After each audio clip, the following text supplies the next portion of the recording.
Hello, my name is Jim DeMeo, and this is A Course in Miracles. Today we're reading Lesson 183. I call upon God's name and on my own. God's name is holy,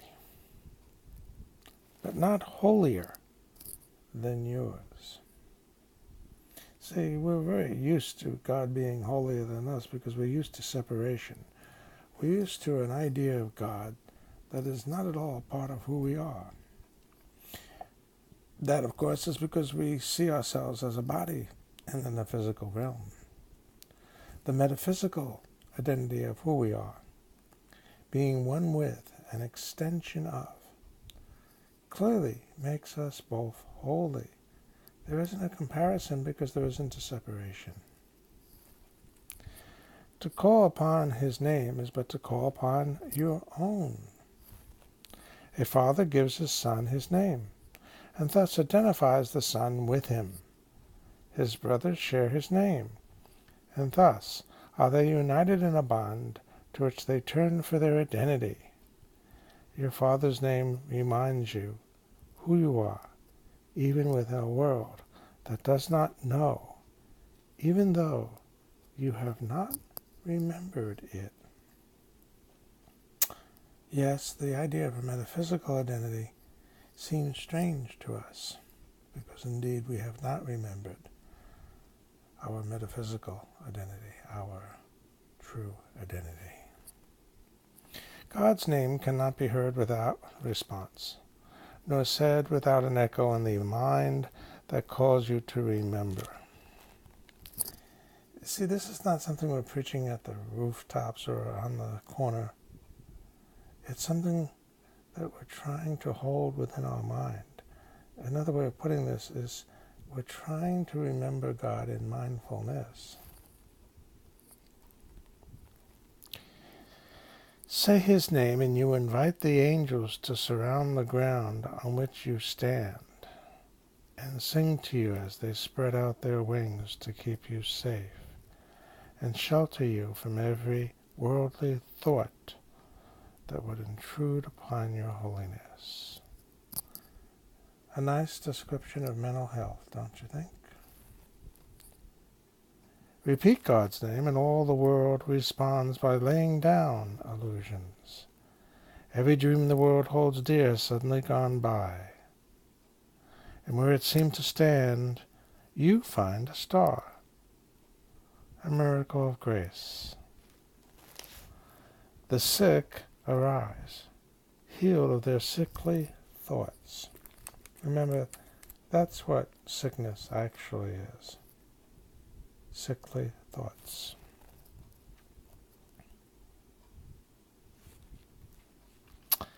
The blind can see, the deaf can hear. The sorrowful cast off their mourning, and the tears of pain are dried as happy laughter comes to bless the world. Repeat the name of God, and little names have lost their meaning. No temptation but becomes a nameless and unwanted thing before God's name. Repeat his name and see how easily you will forget the names of all the gods you valued. They have lost their name of God you gave them. They became anonymous and valueless to you. Although before you, let the name of God replace their little names. You stood before them, worshipfully, naming them as gods. Letting go of our idols, we're ready to do that. Repeat the name of God and all call upon yourself, whose name is his. Repeat his name and all the tiny nameless things on earth slip into right perspective.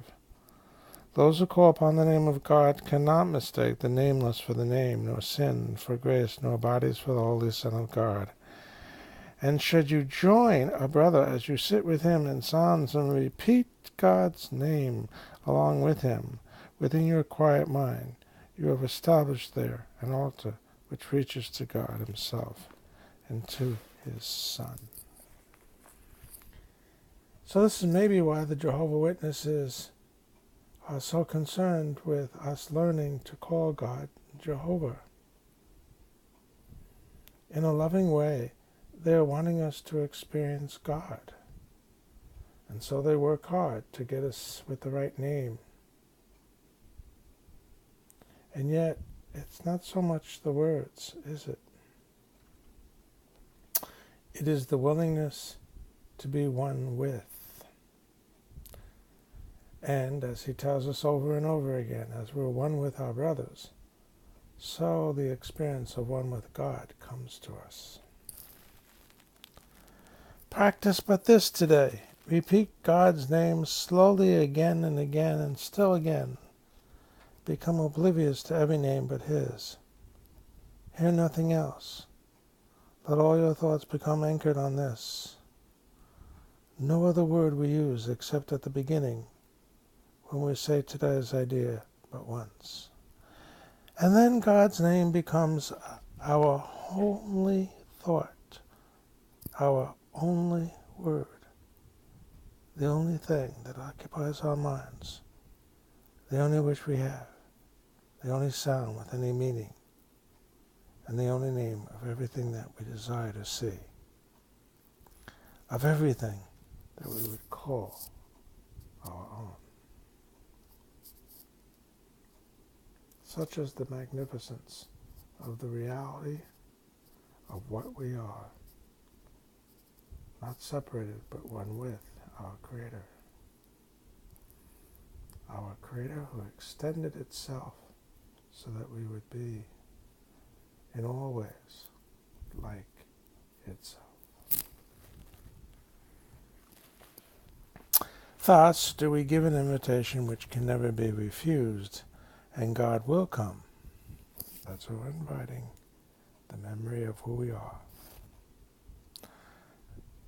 and answer our invitation himself. Think not he hears the little prayers of those who call on him with names of idols cherished by the world. They cannot reach him thus. He cannot hear requests that he be not himself, and that his Son receive another name than his. Repeat God's name, and you acknowledge him as sole creator of reality.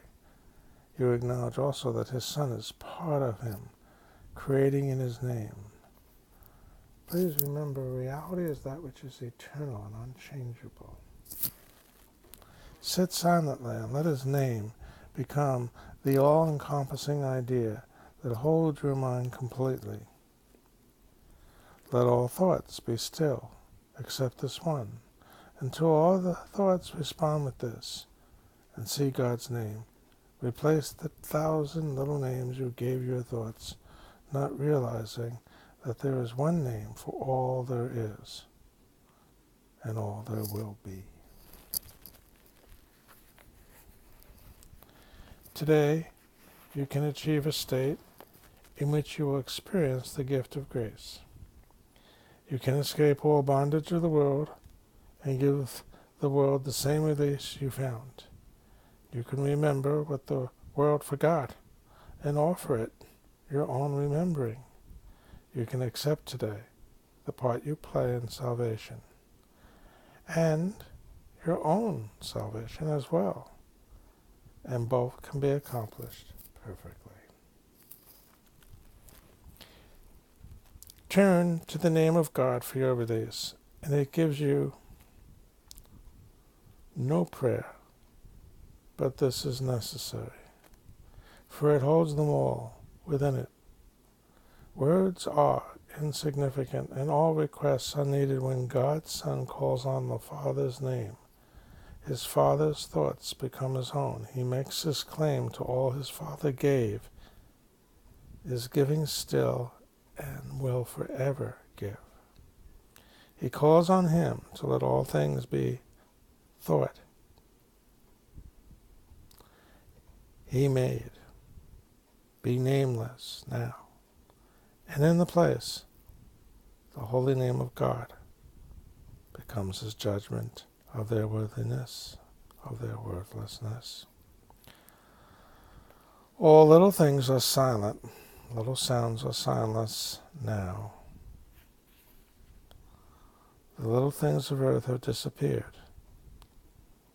The universe consists of nothing but the Son of God, who calls upon his Father, and his Father's voice gives answer in his Father's holy name.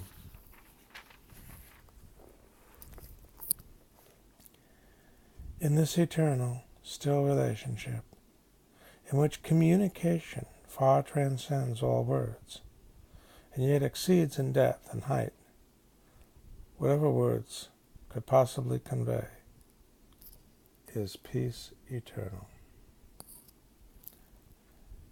In our Father's name we would experience this peace today, and in his name it shall be given to us.